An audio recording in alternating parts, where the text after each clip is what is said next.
before the introduction of human video games into NCAA football, before all those great highlights, that captivating skill, I was praying for a misdemeanor even before Bobby Bowden was arrested. The Clemson game took place on September 20, 1997. The instant Peter Wark's utter majesty was shown to the collegiate football world. The instant it became evident that Florida State, with its long history of producing high-talent players under Bowden, Tommy West, the coach at Clemson, would later remark, "I don't know why anyone would turn away when he's on the pitch."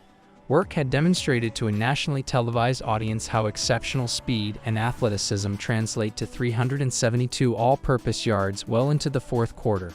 Before Peter Wark standing at the 5 and the 11th yard, there were 10 players in the first 15 yards and more than half the pitch. Still, Clemson gave it his all at Wark.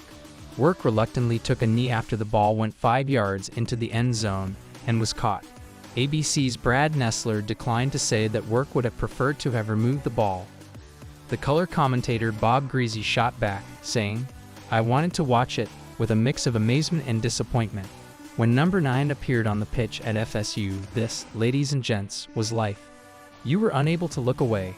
I'm Matt Hayes, and here is Saturday Lives Forever, a college football podcast that relived the greatest players and moments in the sport's illustrious history.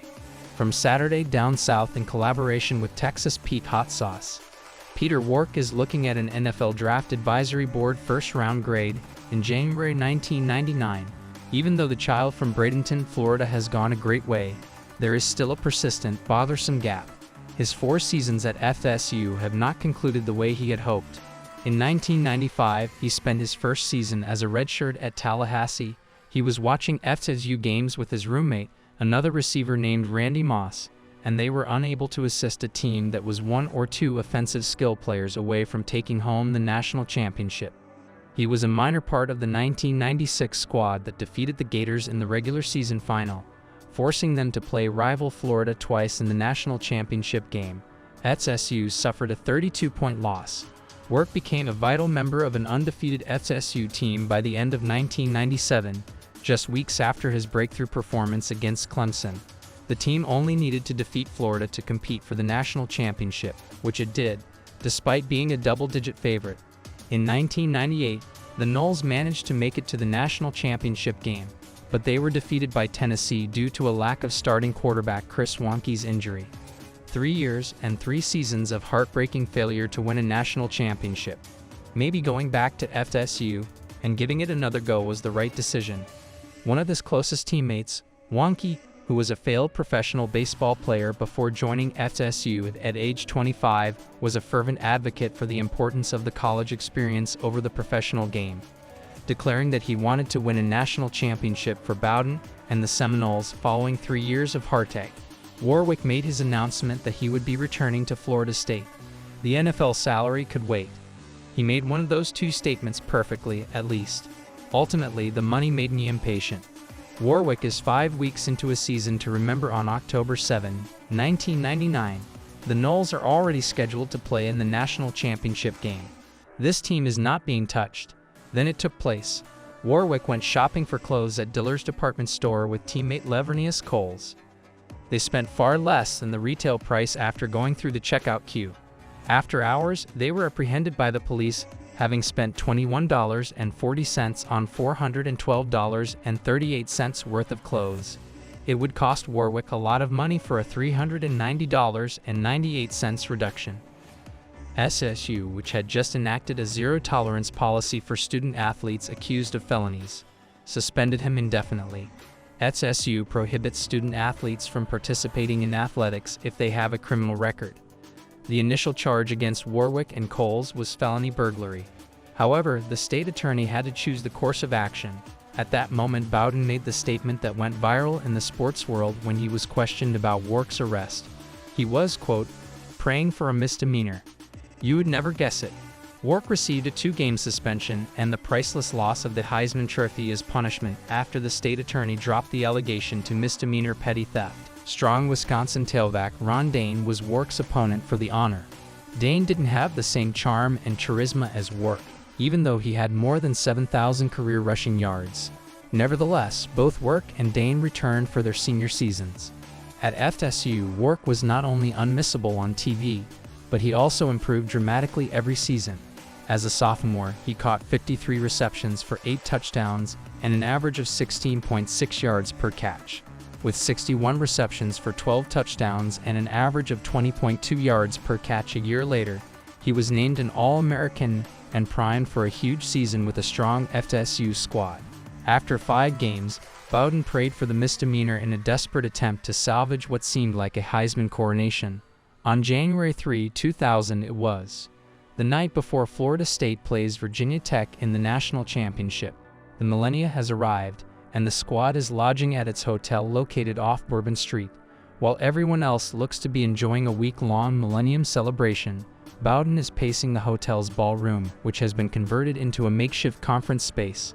He keeps seeing Michael Vick, the quarterback for the Hokies, in his thoughts. Vick had the dynamic potential to terrify the hell out of you every time he touched the ball. Bowden reasoned, if anyone could be like Pete. Additionally, he had the most crucial position on the field, touching the ball on every offensive play.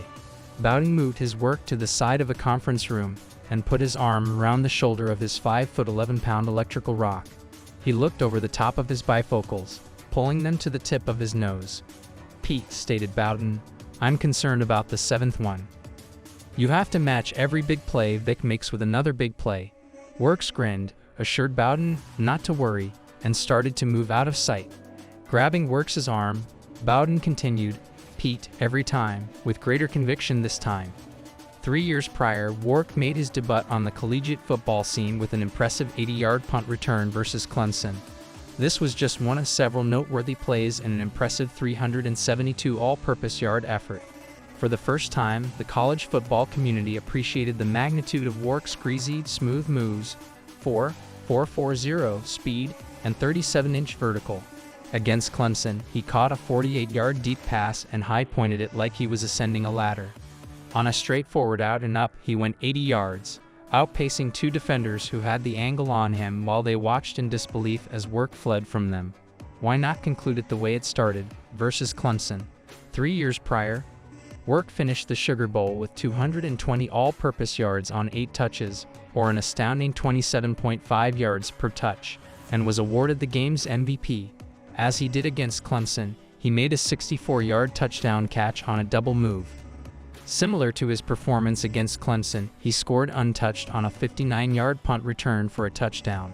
Just as he acrobatically scaled the ladder against Clemson, he caught a 43-yard acrobatic touchdown pass, twice tipping the ball to himself before securing it in the end zone. Bowden wrapped his arm around Wark once more as they sat down for the post-game press conference following the game.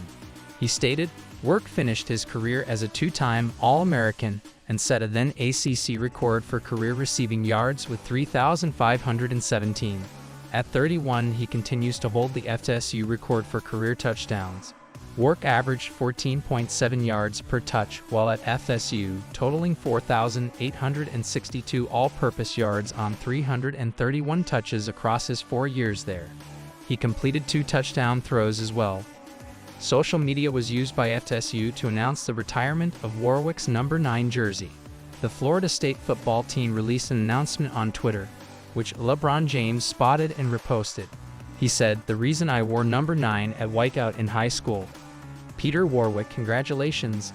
After all these years, Warwick remains unavoidable, regardless of your identity. Thanks for watching the video. If you enjoyed it, please like, share, and subscribe to our channel for more exciting content.